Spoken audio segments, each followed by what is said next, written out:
I'm Femi Okay. And I'm Malika Bilal, and you're in the stream. It's our last day in Doha. Today, an intimate look at the life of Philippine President Rodrigo Duterte. Our colleague Steve Chow from 101 East is with us to share his travels with Duterte. He had rare access to the Philippine leader who took power in June. So how will Duterte's controversial foreign policies and personality affect life in the Philippines? You don't want to miss today's show.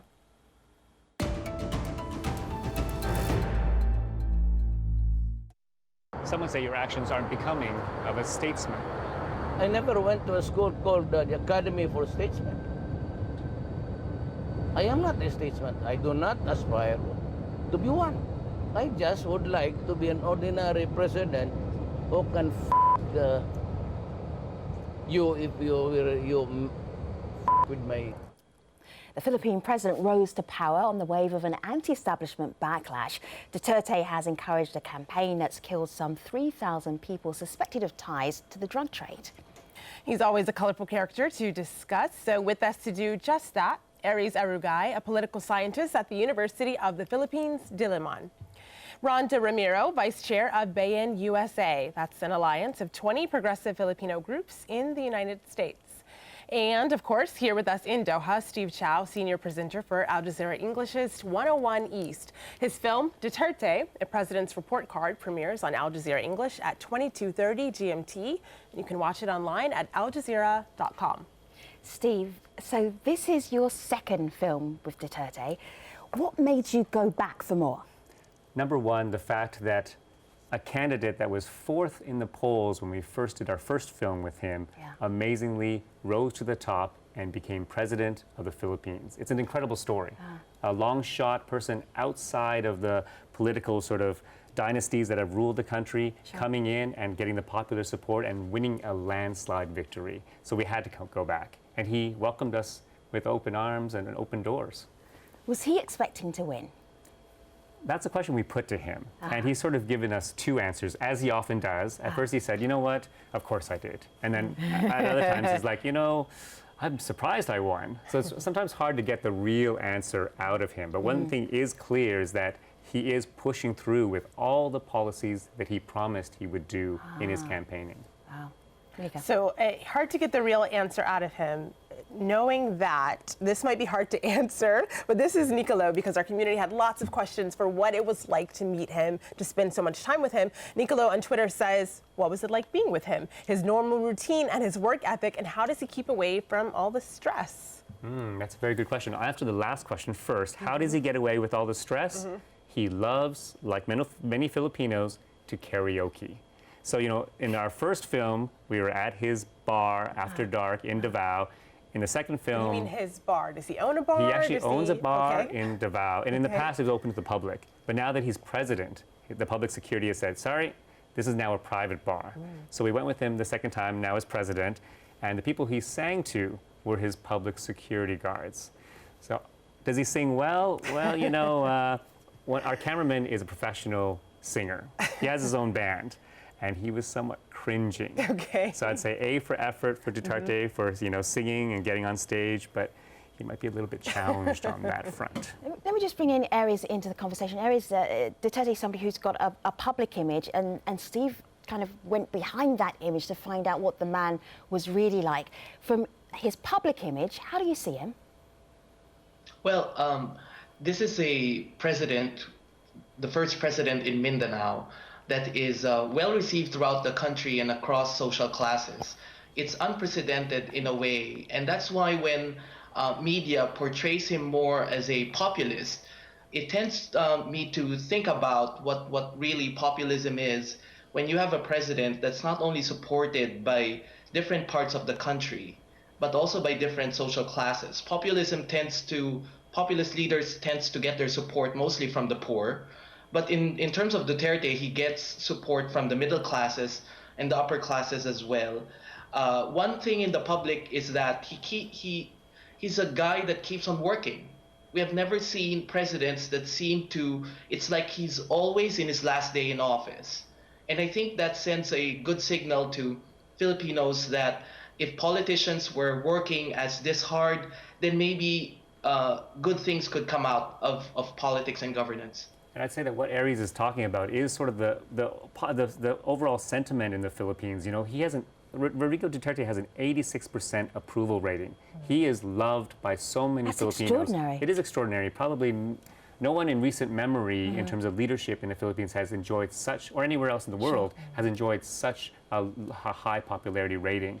And I think that he comes at a time where in the Philippines and perhaps around the world, people are very frustrated with the political institutions and the idea that slick politicians always tell and promise people the world but deliver very little. And here's a man that for 20 years was a mayor of a city and he turned around the city from being one of the most dangerous to one of the safest. And people in the rest of the Philippines says, hey, we want a bit of that, even though it might mean that people will die on the streets due to his war on drugs. Malika, can I just sneak in one of Steve's pictures? Please, Because yeah. Steve, as you've been going around reporting on this second film with Duterte, you've been taking photographs.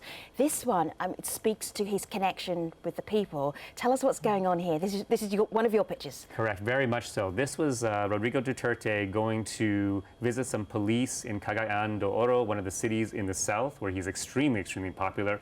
Everywhere he goes, actually. You see women cooing over him, giddy over him, and people just say, we love you, you know, mayor, you know, or president, you know, all these titles that he has. And he is literally swamped by Filipinos. I would say one of the reasons we're hearing from people online for why that is, this is Jag on Twitter. And Rhonda, I'm going to bring you in here to address this tweet because Jag says one thing is that he's very transparent. He speaks for the better Philippines. That's why the majority believes in him, our true leader. Rhonda, can you relate to the transparency being an issue that really resonates with people? That's right. President Duterte speaks his mind, whether it's with crass language or with diplomacy. And so he's been very true to what he said he would do. He's made a very clear departure from politics as usual in the Philippines. Some of the main things being that he's actually resumed peace talks with the National Democratic Front of the Philippines, the longest running Philippine revolution, revolutionary movement since 1968. And that was something that previous presidents did not do in earnest or with any kind of genuine intention. And so people are hopeful that this could actually bring some lasting peace in the country. Some of the other things that he's done, and this is, really resonating with people, Filipino Americans, of which there's about 4 million in this country, is that he is talking about an independent foreign policy, a policy for the Philippines that puts the Filipino people's interests first. And that even includes a break with U.S. military, which has caused so much destruction, environmental destruction, violence against women, and kind of the And Rhonda, if I can interrupt here for a second. stain on Philippine sovereignty for so many years. So people are very much encouraged by this departure from status quo. And Rhonda, with you being in the U.S., being Filipino as well, what do you think about the fact that Duterte is steering away from this long-time alliance with the U.S.? The U.S. has given $400 million in aid every year to the Philippines. It has been a big brother in some ways. Yes, there is some negative history, some tied in with colonialism. But what do you think about this idea that Duterte is striking a more independent foreign policy? Yeah, it's about time. And that's really the sentiment of, especially amongst younger Filipinos in the United States, is that there is still this colonial relationship, whether it's called a colony or not. There's a colonial relationship between the two. And the aid that has been brought in has been so militarized. A couple of years ago, we had Typhoon Haiyan, which struck the Philippines. And instead of just sending in aid like other countries did, the U.S. sent in helicopters and hundreds and thousands of U.S. troops to deliver this aid and actually militarized communities in the Visayas. And so, that's not the kind of aid that really helps the country. That's the kind of aid that terrorizes communities or, the type of dependence that the U.S. would like to ensure between the Philippines and its former, colonial master. Well, I'm just going to give people a little bit of background about you, because you're part of a USA alliance of 20 progressive Filipino groups, so people understand where you're coming from, the context of what you're saying. There's a part in your film, Steve, where Duterte talks about the U.S., his view of the U.S.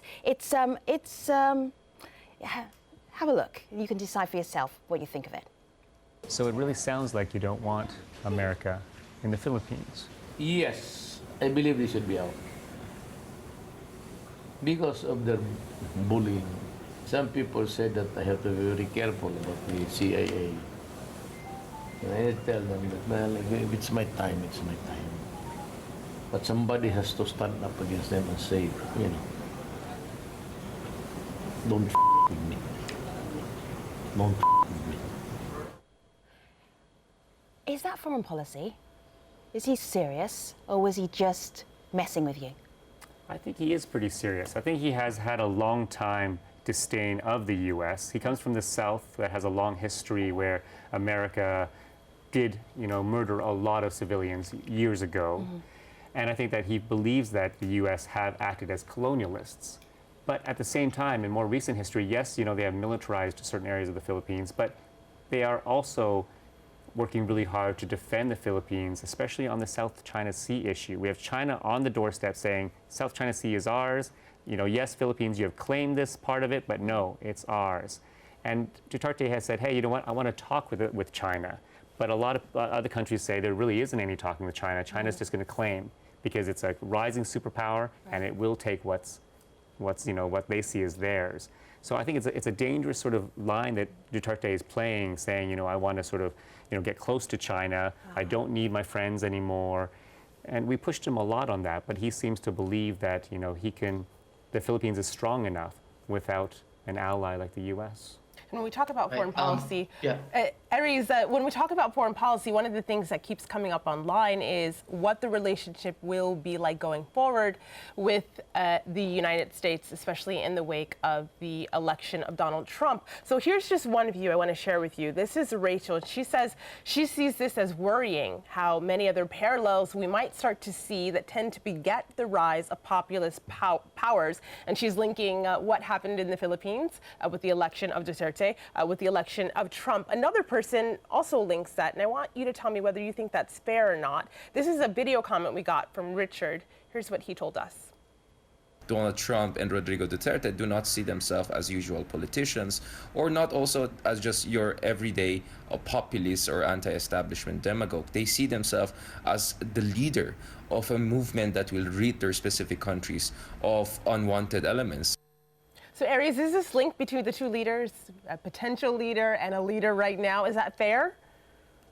Well, it's the comparison is stark, and the so-called rise of populists. Let's just backtrack a bit. Latin America have seen these kinds of leaders with Hugo Chavez and Evo Morales and the Kirchners. But let me just say that what's the anxiety should be is that a lot of these leaders, whether it's Trump or Duterte, seems to concentrate on the personality and the one-person political dynamo or machine that they are trying to portray themselves. And by being anti-institutions, they don't really nurture or create new ones that might tap into the collective sentiments of the people. They try to portray themselves as knowing what the people wanted, but at the same time, it's very troubling if democracy becomes the monopoly of just one voice, whether that leader is so charismatic or so popular.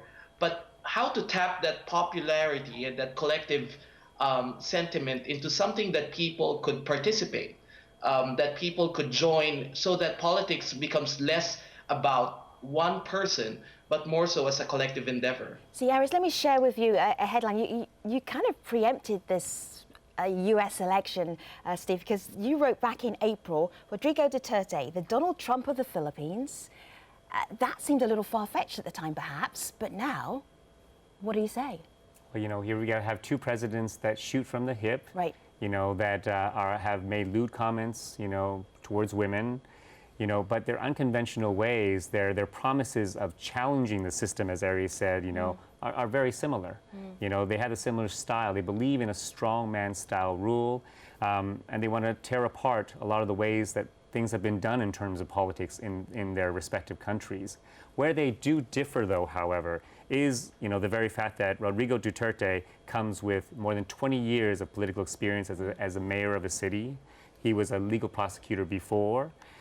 Trump himself is a billionaire, property tycoon with zero political experience. So, there are stark differences, and I'd say that Duterte's political approach is more of a socialist approach, whereas Trump may be, more towards, a capitalist approach. So we're going to see distinct differences, and that may also mean that America and the Philippines might rub against each other. And I don't know what you guys think, Aries or Rhonda, but I don't. Let me just chip in before Rhonda does. In terms of Philippine-US relations, it's a very complicated relationship.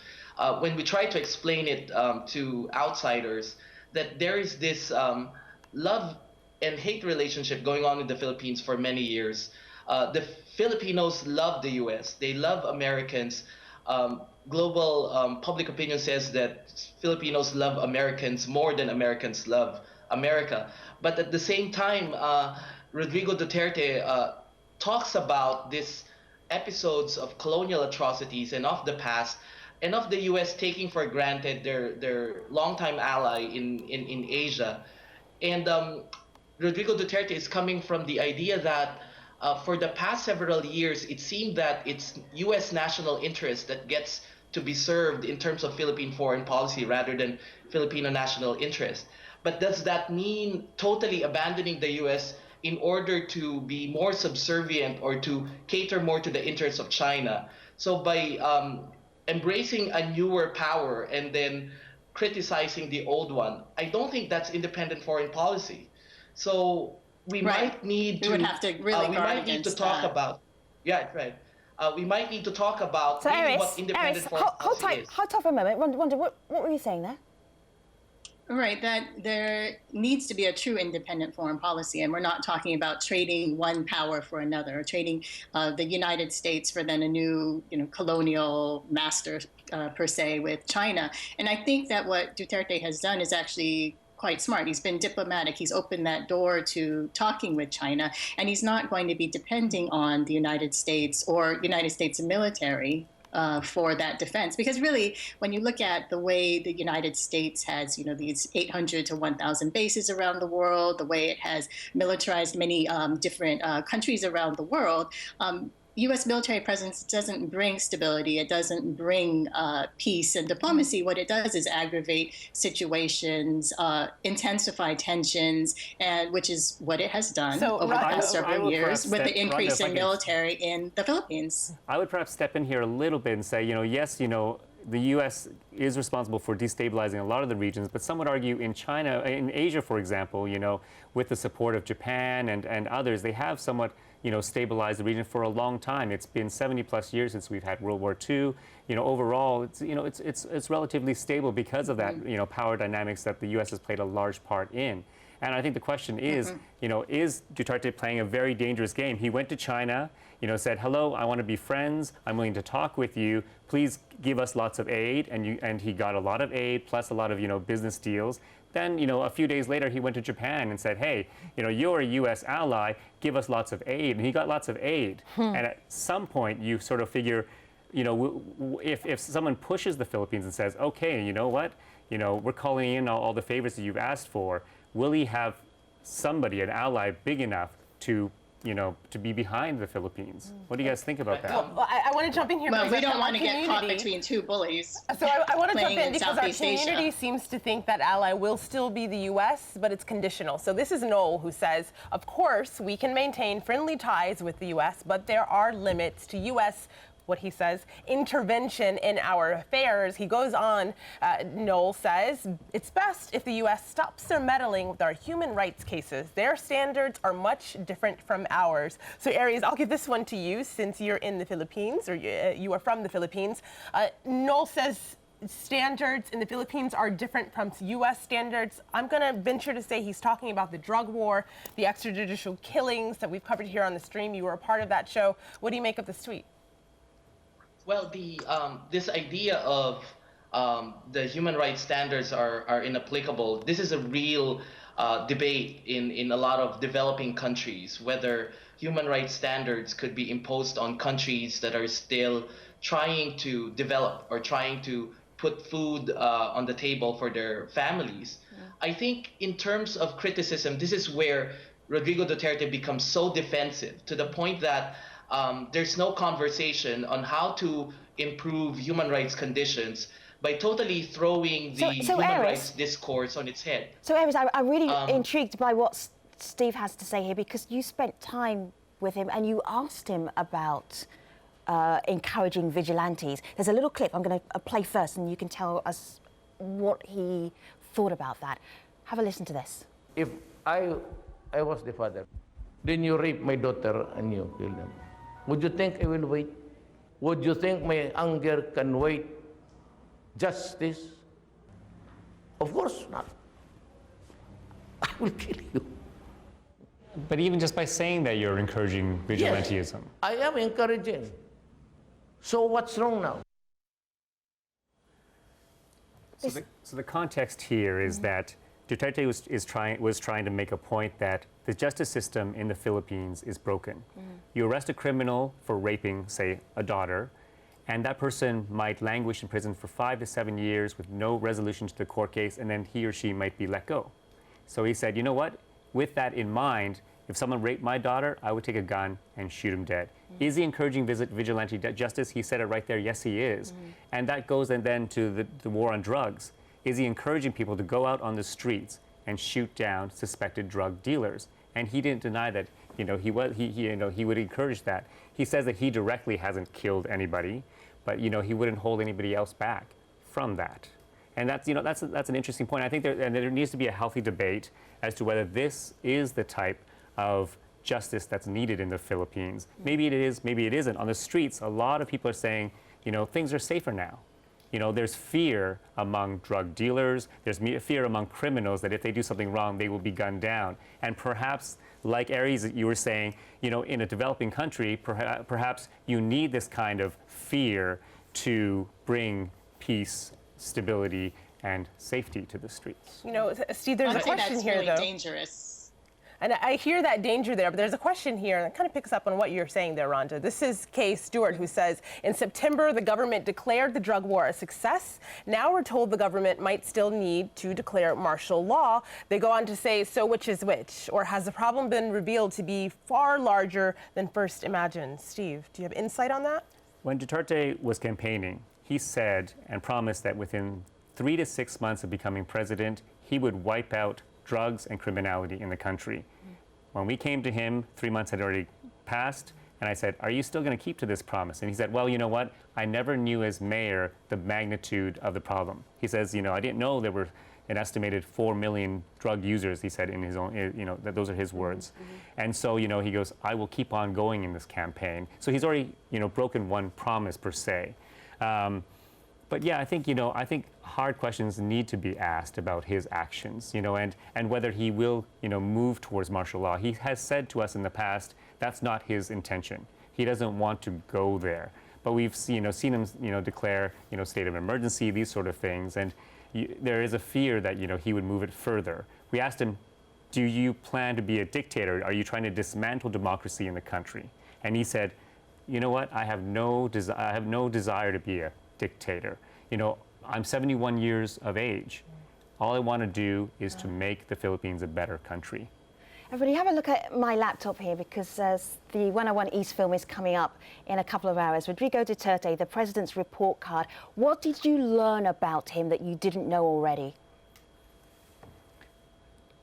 The most compelling thing, I think, is this vigilante aspect. Sure. I believe that Duterte sees himself as a superhero. Yeah. Perhaps like, Batman or somebody trying to bring justice outside the system in his way. All right, he's Steve Chow, he's from 101 East. Thank you for being part of this program, and Aries and Rhonda and the community. We are taking everybody online to the online post show at stream.aljazeera.com. And next week, we will be back in our regular studios in Washington, D.C. That's it from us from Doha. So this has been a Ben Bowden production. Thank you to everybody in Doha for being wonderful hosts. We've really enjoyed being here at the Al Jazeera headquarters. See you online. Take care.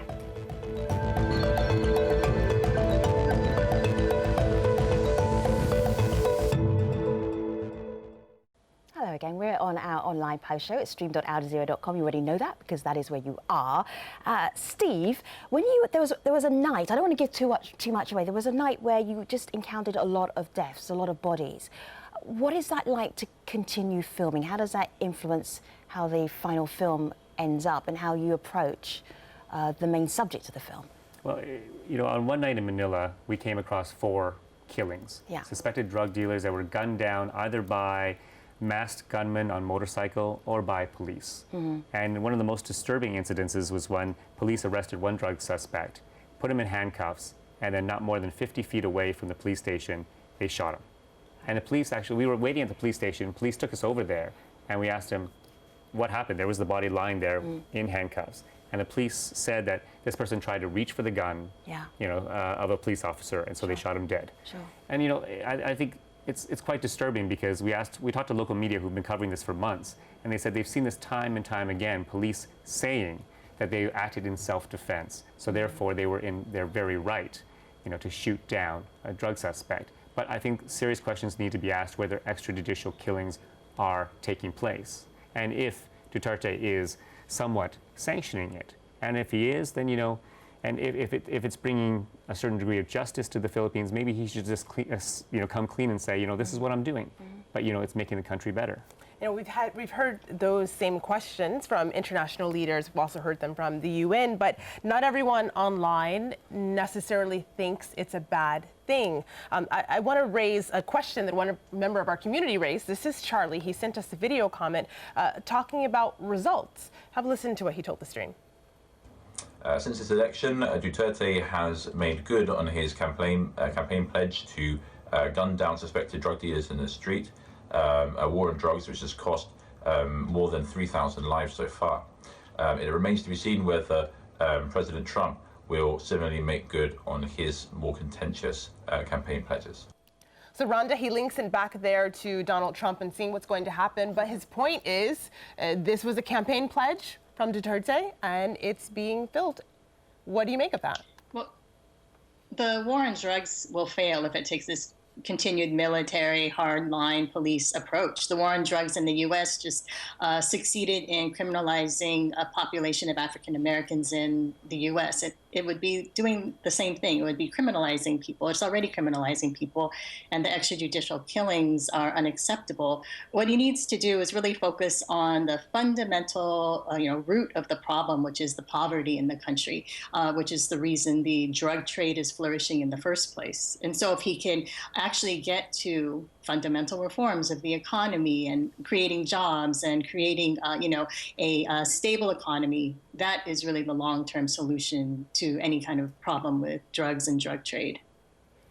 What kind of relation? Yeah, go ahead, Aris. Yes, right. Let me just say that wars on drugs have always been popular throughout the world. We've seen this in Colombia and Mexico, and even in Thailand, the beginning of Thaksin's prime ministership. It's popular because the results could be seen, whether they're dead bodies, whether there's the peace on the streets. But again, just like I'm agreeing with Rhonda in saying that not only is it an economic issue, it's a public health issue. And I think the efforts of the Duterte government more to focus on rehabilitation, but also trying to and join other actors to get involved is the positive step. However, I just don't feel I'm very anxious about the complicity with regard to the killings.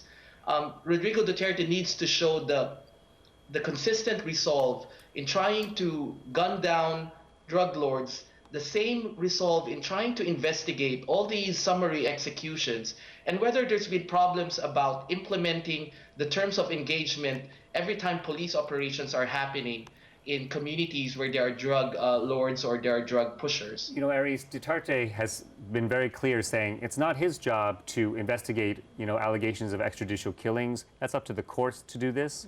His job is to strike fear into the hearts of drug dealers.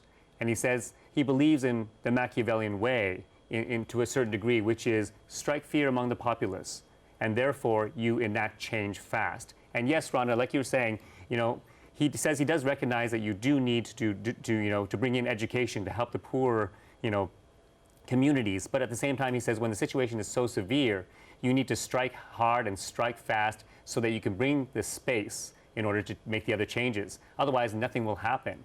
And you sort of understand his approach, but at the same time, there are serious concerns whether he's throwing out all the treaties the Philippines has signed with the UN, the agreement saying that the Philippines will respect human rights and will not commit extrajudicial killings. But perhaps in Duterte's world, that's the best solution. Did you like him? He's a very likable, charismatic man, and when he says that he really is doing this for the country, for Filipinos, you tend to believe him. One of the great things about the Philippines is that it does have a healthy, robust media.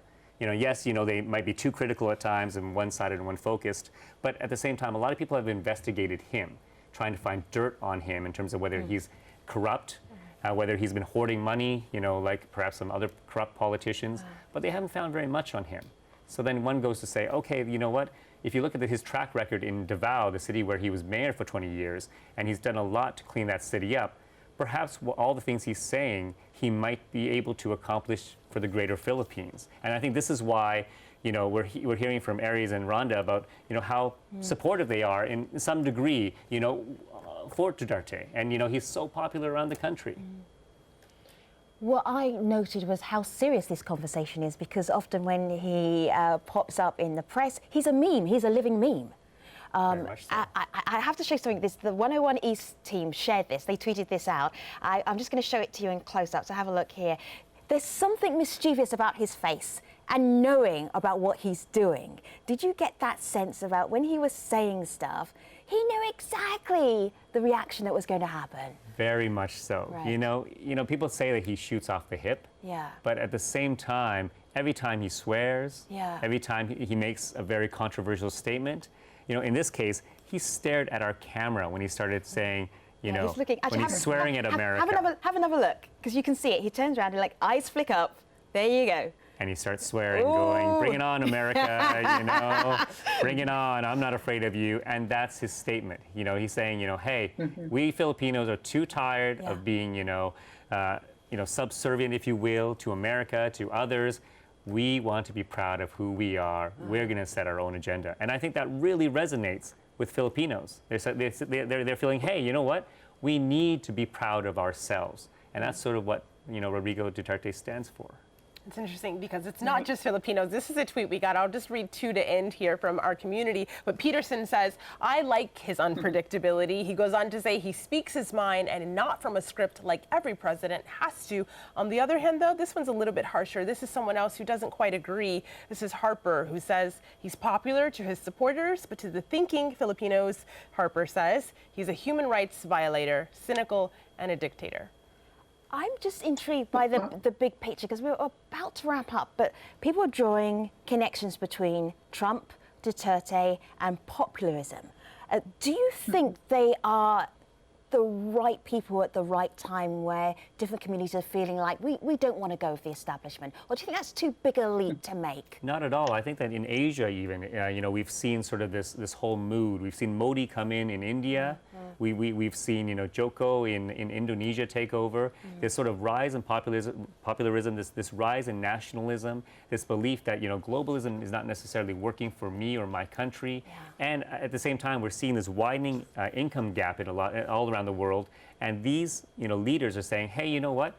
We speak for the people. We're going to represent you, and we're going to be real in the eyes of the people, whatever that means. And that's probably the clearest difference between Trump and Duterte, which is Trump has always represented his own self-interest and the interests of the billionaires and millionaires in the United States, whereas Duterte is really trying to stand up for the Philippines as a nation, for the poor Filipino on the ground. He doesn't come from the silver spoon that Trump does. And so I think, at this time of the rising populism, someone like Trump is very dangerous, because he's doing, catering to the true, genuine interests and needs and, problems of the working class and poor people in America, but he's driving it with racist and xenophobia talk, and for the interests of the class that he represents. Rhonda and Aries, what are you doing at 22:30 GMT on November the 17th? What plans do you have? May I think I'll be watching Steve Chow's movie. Oh, right answer. same here. Yes, yes. Aljazeera.com. We are streaming. We're streaming in America. We're streaming all over the world. It is free. How would you describe your film? How happy were you with it, Steve? I'd say I think it's a very honest look Right. at Rodrigo Duterte, and he really opened the doors to us. Right. So, I hope the public enjoys it and learns something more about this interesting, colorful leader. And when it's over, do you think those doors will still be open? I'm not too sure about that. And, even if he is a little bit upset, that means that we've done our job as journalists. All right. This is it. Goodbye, Doha. Goodbye, Aries and Rhonda and Steve Chow for now. Thank you so much for staying with us all through this week for special programs from Doha at the Al Jazeera headquarters. Malika Bilal. We will see everyone back in Washington, D.C. And of course, we'll see you online. Inshallah.